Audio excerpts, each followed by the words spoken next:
2 ноября в Ингушетию прибыл генерал, герой Советского Союза Руслан Султанович Аушев, назначен временным администратором, а затем и главой временной администрации Ингушской республики. 2 ноября 1992 года Ингушетия образована 4 июня 1992 года. То есть Аушева в республике в этот момент не было. И какие земли Руслан Аушев Гдурхан Дудаев передавал? Асхани Ахойшо, Ингушетия, Хаяюх, Ляхта, Ждадан. Нет таких документов, это вранье полное. 4 июня образована Ингушетия, как Ингушская республика в составе Российской Федерации.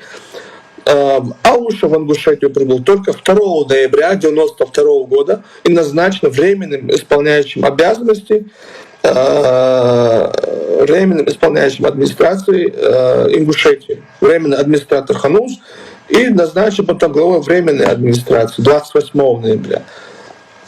Через месяц, где-то в декабре, он уезжает из Ингушетии.